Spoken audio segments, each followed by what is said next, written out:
घोषित उपचुनाव के नतीजों के बाद बीजेपी की रणनीतियों को लेकर सवाल खड़ा हो रहा है, लेकिन असल मायने में यह हार दारा सिंह चौहान की मानी जा रही है। जी हां, दारा सिंह चौहान ये वो नेता है जिन्होंने 5 बार दल बदल किया है। ऐसे में जनता कितनी बार इन पर भरोसा करे, सवाल ये बनता है। दारा सिंह चौहान पूर्वांचल के कद्दावर नेताओं में से एक हैं। अब सवाल यह है कि बीजेपी में करारी हार का सामना करना पड़ा चुनाव में, तो बीजेपी इनको लेकर आगे की रणनीति कैसे बनाएगी। सपा छोड़कर ये आए थे, कांग्रेस में भी जाने से रहे क्योंकि उत्तर प्रदेश में कांग्रेस कमजोर है। अब बचती है बहुजन समाज पार्टी।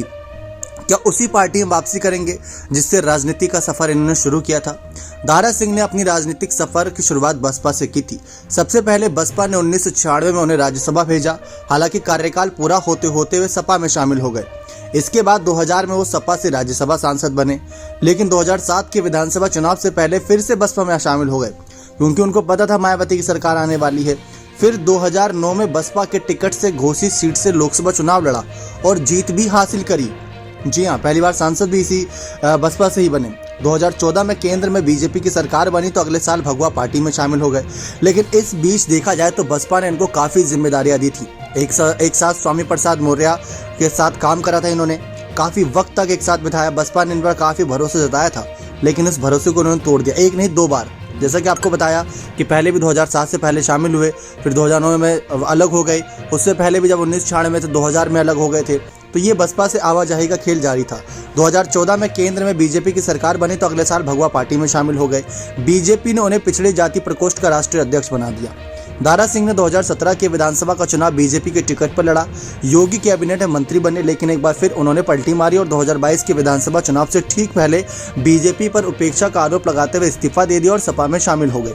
साथ ही घोषी से विधायक बने, लेकिन सरकार बीजेपी की बनी।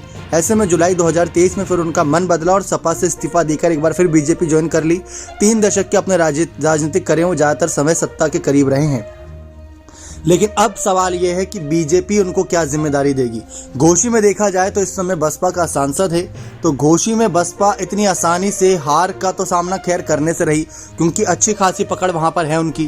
तो दारा सिंह चौहान को एक बड़े प्रत्याशी के तौर पर देखा जा सकता है क्योंकि घोषी की अगर बात करें तो इसी सीट से एक बार सांसद रह चुके हैं।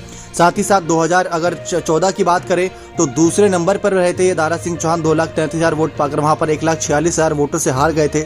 लेकिन इस वक्त बीएसपी का सांसद है और अगर बीएसपी में आते हैं तो यहां से इनको सांसदीय चुनाव लड़ने का मौका मिल सकता है या कोई और बड़ी जिम्मेदारी मिल सकती है।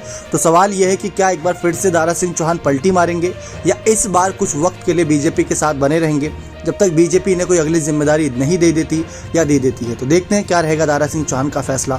लेकिन आपको क्या लगता है कि अब दारा सिंह चौहान की वजह से ही बीएसपी और तमाम पार्टियों का, ऐसी पार्टियों का काम खराब होता है क्योंकि दल बदल बहुत बेकार होता है किसी पार्टी की नीतियों के लिए। कोई पार्टी आगे की रणनीतियां बना रही होती है उस नेता को लेकर, इतने वो दल बदल लेता है। अखिलेश को कहाँ पता था कि 2023 के मिड में जब हम लोकसभा चुनाव की तैयारियां कर रहे हैं तो हमें घोषी विधानसभा सीट पर चुनाव लड़ना पड़ेगा, वो भी अपने नेताओं के खिलाफ।